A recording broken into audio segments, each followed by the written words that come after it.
Viagens 123 Milhas surpreendeu os clientes que tiveram as passagens canceladas com a informação de que a restituição será feita apenas por meio de voucher. Na última sexta-feira, a empresa suspendeu a emissão de passagens já compradas da sua linha promocional com datas flexíveis. Eu sou Rafaela Vivas e no Jornal da Justiça de hoje vamos falar sobre os direitos dos consumidores lesados pela empresa. E você vai conferir também.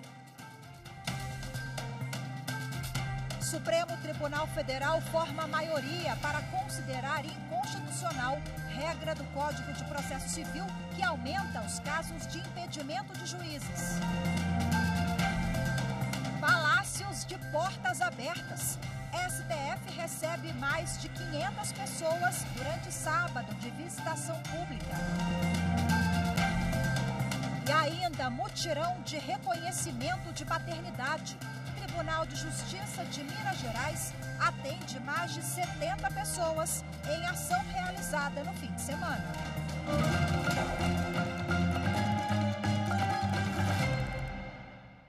O governador do Distrito Federal, Ibanez Rocha, do MDB, prestou depoimento hoje pela manhã no Tribunal Superior Eleitoral.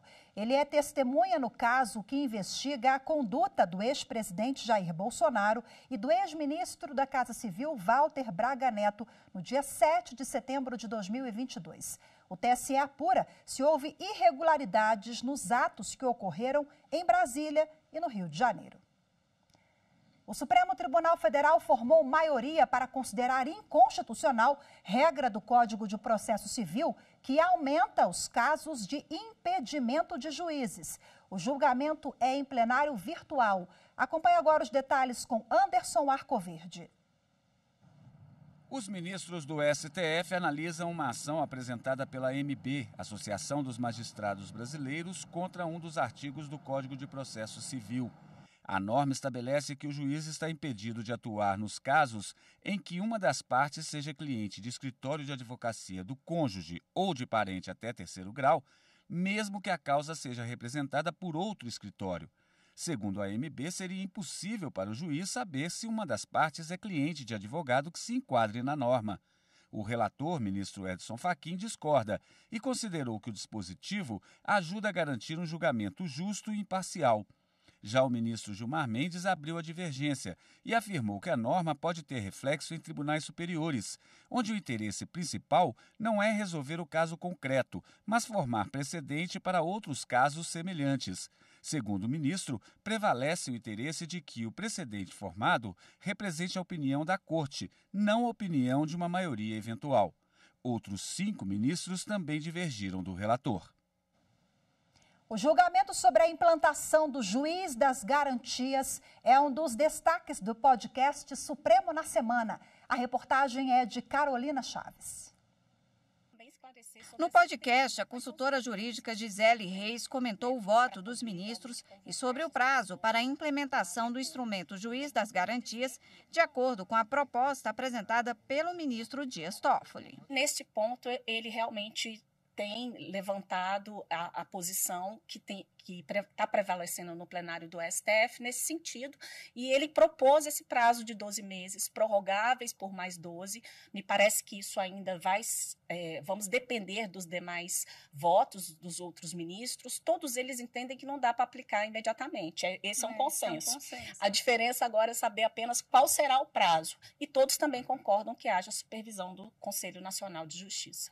O Supremo na Semana, que pode ser acompanhado nas redes sociais da Rádio e TV Justiça, tem ainda as decisões que garantiram ao hacker Walter Delgatti o direito de ficar em silêncio na CPMI dos atos antidemocráticos e aos atores Cauã Raymond e Tata Werneck o direito de não comparecer à CPI das pirâmides financeiras. Em sessão virtual, o plenário do Conselho Nacional de Justiça decidiu pela abertura de processo administrativo disciplinar contra uma juíza da Primeira Vara Federal de Florianópolis e determinou o afastamento cautelar dela no âmbito da Operação Match Point. De acordo com a apuração, uma pessoa presa durante a operação estava sendo mantida custodiada de forma irregular.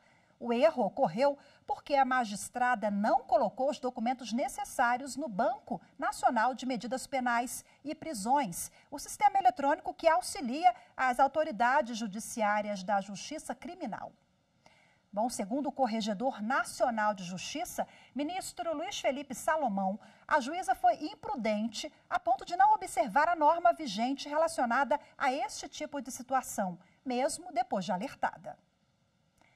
A terceira turma do Superior Tribunal de Justiça decidiu que imóvel alienado não pode ser penhorado em execução de débito condominial do devedor fiduciante.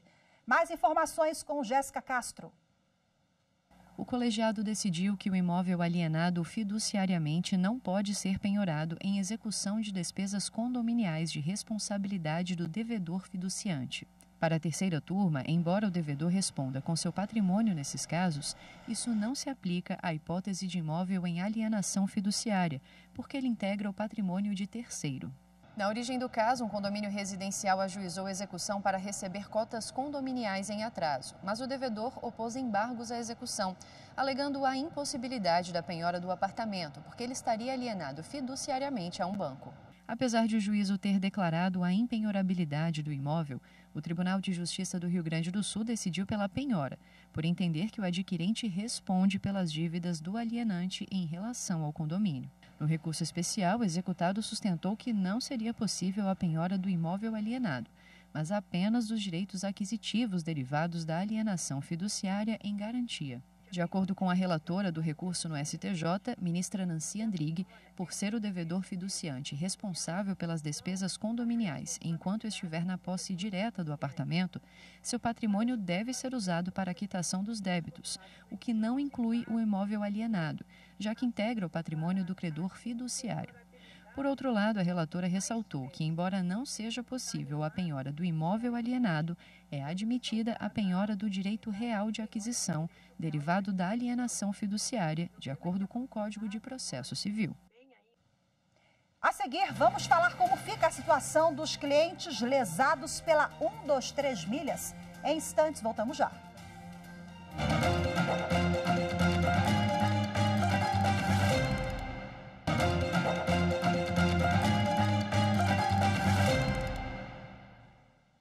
O Ministério da Justiça vai notificar a agência de viagens 123 milhas sobre a suspensão dos pacotes e a passagem da linha promocional.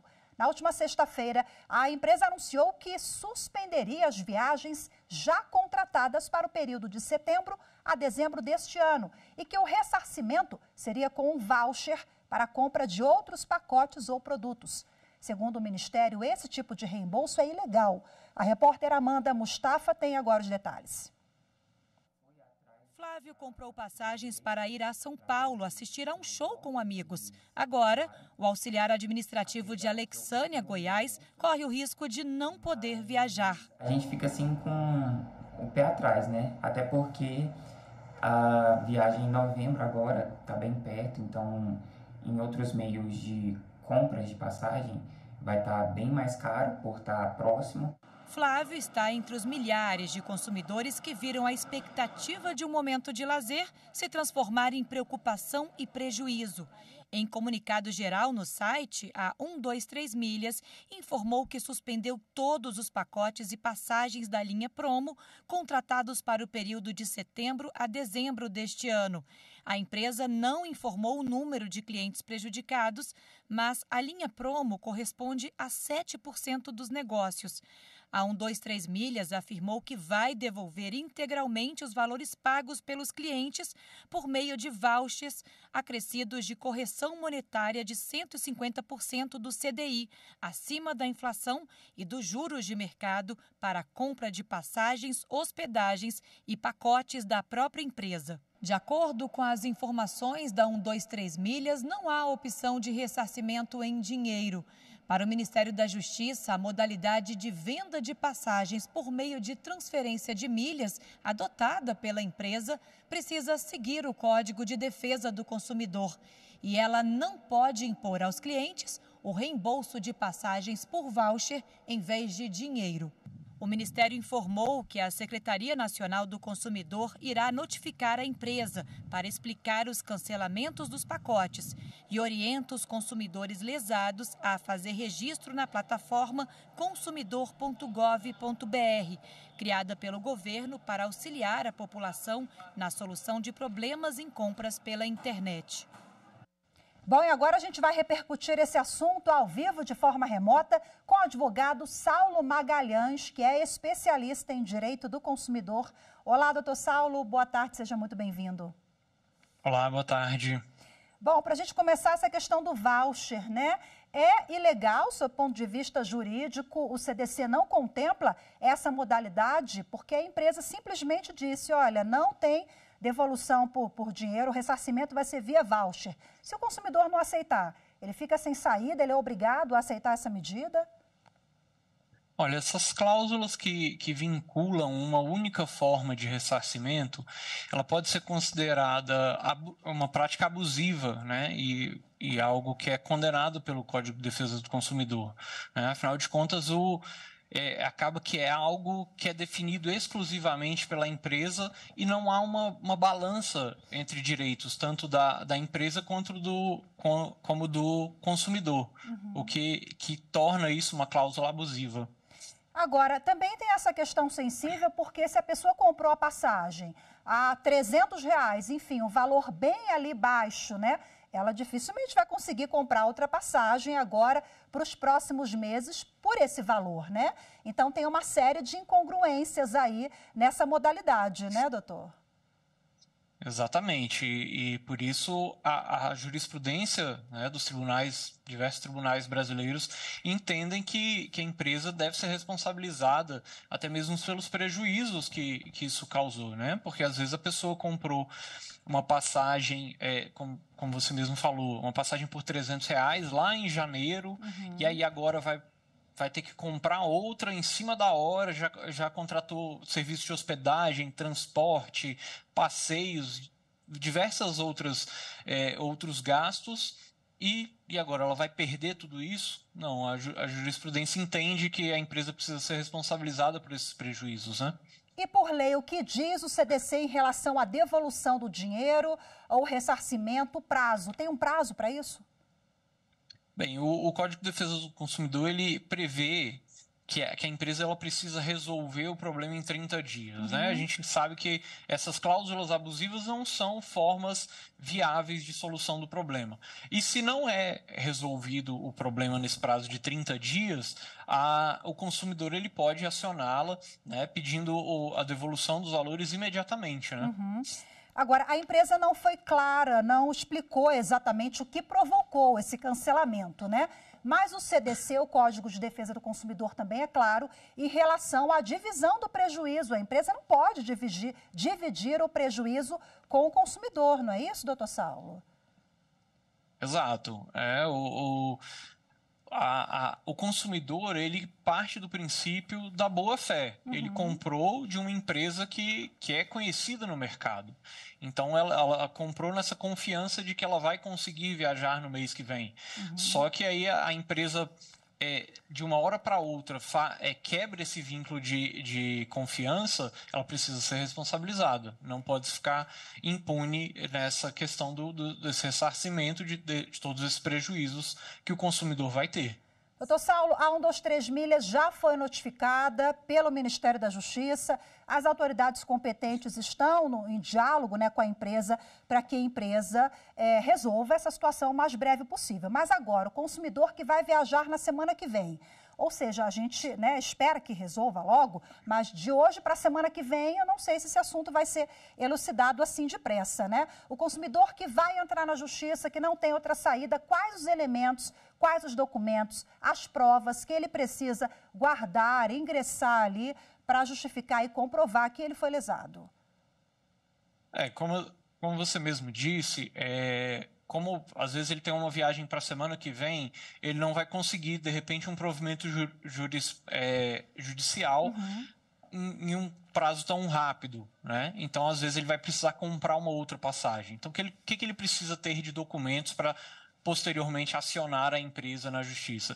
Precisa ter os comprovantes de pagamento, de compra dessas passagens com a 123 milhas e todos os outros comprovantes de gastos que ele eventualmente perdeu em virtude da não ocorrência da viagem. Se ele, por exemplo, precisou comprar uma nova passagem, ele precisa ser restituído dessa nova passagem. Ou gastos com hospedagem, se eventualmente ele não conseguir de fato se deslocar até o local da viagem, e todos esses gastos que ele comprou de hospedagem previamente, né, que ele comprou de hospedagem, transporte e outros gastos já contratados, ele precisa ter os comprovantes de tudo isso para receber, para pleitear isso em juízo. Saulo, para a gente finalizar, que tem um ditado, né, que a gente escuta muito falar: quando a esmola é demais, o santo desconfia. O consumidor deve acender ali o sinal amarelo, vermelho, quando observar que a passagem é muito barata, ou então ali, olha, às vezes uma viagem para o exterior, 1, 2, 3 milhas, colocou no pacote promo passagens para lugares caríssimos ali, menos de R$1.000. Então, opa, o consumidor tem que ter essa malícia também, né? Quais são as outras dicas aqui para não cair em furada? De fato, a gente precisa ver se há uma discrepância muito grande de uma passagem que normalmente custa R$5.000, R$3.000, está sendo vendida abaixo de R$1.000, precisa ter um sinal de alerta. E também não só em relação a 123 milhas. A 123 milhas, infelizmente, era uma empresa que as pessoas já confiavam, porque estava consolidada no mercado. Mas existem empresas por aí que não têm esse nome ainda e estão vendendo dessa forma. Então, precisa acender o sinal de alerta, buscar informações de confiabilidade nos sites. O site do Reclame Aqui, por exemplo, para verificar se a empresa responde eventuais problemas que tenham sido gerados lá. Então, precisa, de fato, investigar antes do que fazer o investimento e depois precisar correr atrás disso na justiça. Maravilha, doutor Saulo Magalhães, muito obrigada mais uma vez pela participação, pelas dicas aqui, pelos esclarecimentos, viu? Boa tarde para o senhor. Obrigado, boa tarde. A seguir, palácios de portas abertas. Supremo Tribunal Federal recebe mais de 500 pessoas durante a visitação pública no último sábado. Os detalhes em instantes, voltamos já.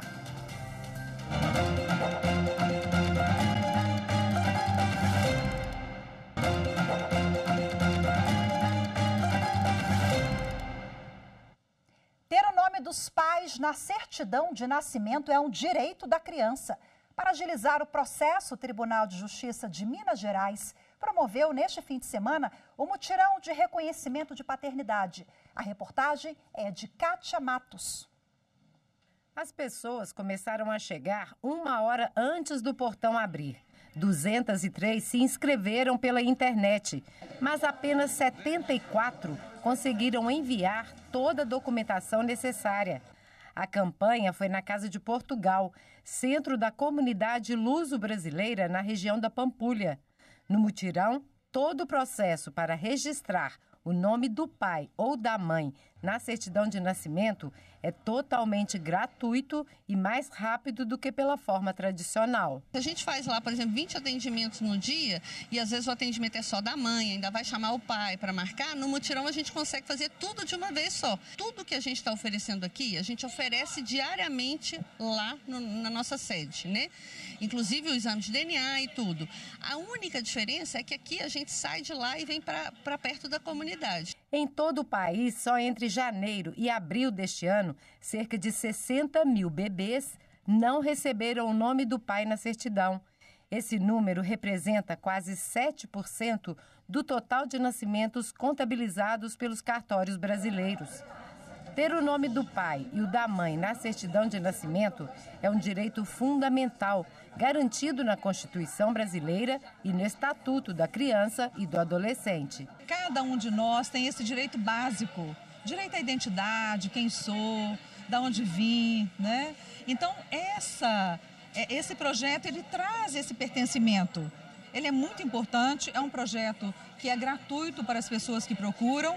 O teste de DNA é gratuito também e nós temos uma agilidade para uma resposta positiva ou negativa. Direito que Vitória quer garantir para a filha de 3 meses, que ainda não foi reconhecida pelo pai. É um direito dela. Eu não queria no início, mas depois eu falei, não, ela tem o direito, não é? Porque eu também tenho o meu pai no meu registro, então ela também tem o direito. É o direito dela. O bebê ainda terá que passar pelo exame de DNA para ter o reconhecimento da paternidade. O procedimento é feito nesta sala. Nos casos em que há necessidade de se fazer o exame de DNA, o material é colhido aqui mesmo e é marcada uma data para a entrega dos resultados e para a homologação da paternidade. Aqui os casos mais comuns são de filhos que não têm o nome do pai na certidão. É muito raro ocorrer o contrário, mas ocorre. Dona Maria teve 8 filhos e apenas 2 tiveram o nome dela registrado nas certidões de nascimento. Hoje, aos 85 anos, ela veio para o mutirão e reconheceu os outros 6 filhos, todos já adultos. O pai foi registrar e esqueceu de me colocar a mãe, né? E ele, vou colocar só o pai. Mas então a gente nem, não ligava, né? Então ficou. Agora chegou a oportunidade, né? Nós já vimos filhos sem pai, mas sem mãe não, né? Mas é coisa que a gente supera, né? E hoje a gente acredita que esse momento é a nossa vitória, né? Marco Antônio se casou com a mãe de Roberta quando ela tinha 3 anos. O pai biológico nunca reconheceu. E ela, até hoje, aos 41 anos, não chegou a conhecê-lo. Em todos esses anos, o relacionamento com Marco Antônio sempre foi de pai e filha. Hoje, eles aproveitaram o mutirão para fazer o reconhecimento socioafetivo. Ter agora o sobrenome do pai é o que mais a orgulha. Na infância, sempre ficavam me questionando o porquê de não ter o nome do meu pai e a gente nunca tinha respostas, por mais de eu já saber a minha história, né? E a gente sempre quis que isso acontecesse, né? Da gente ter esse registro dele na minha certidão, nos meus documentos. Desde o momento que ela nasceu, eu já senti que ela poderia e seria minha filha. Para mim é muito bom. No sábado, o Supremo Tribunal Federal abriu as portas para a visitação pública. É o programa Palácios de Portas Abertas, Conhecer para Proteger. A iniciativa foi promovida pelo Ministério das Relações Exteriores, em comemoração ao Dia do Patrimônio Cultural.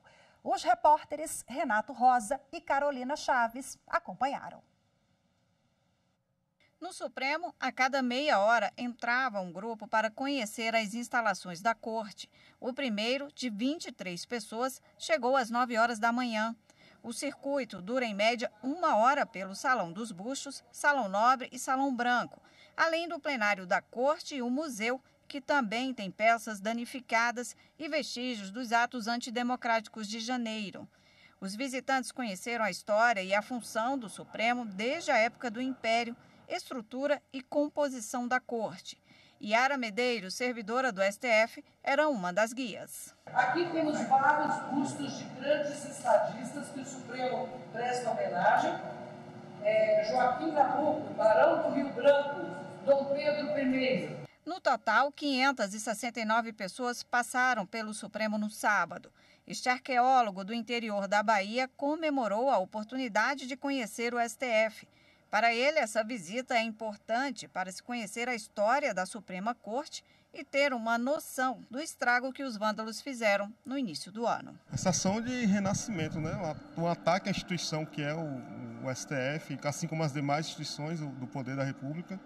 E é impressionante como foi a tentativa de destruir tudo, a destruição simbólica disso, de que isso representa enquanto sociedade, e ver isso agora reconstruído e ficou uma mancha na nossa história, mas uma mancha de reflexão, para a gente preservar e respeitar as instituições enquanto símbolos da República e da sociedade. Maria José de Carvalho trouxe um grupo de turistas. A gente não pode deixar que o ato de um único dia prive o cidadão brasileiro de visitar os palácios onde funcionam os 3 poderes, a instância máxima dos 3 poderes da República. Os passeios nos finais de semana no Supremo estavam suspensos há cerca de 7 anos.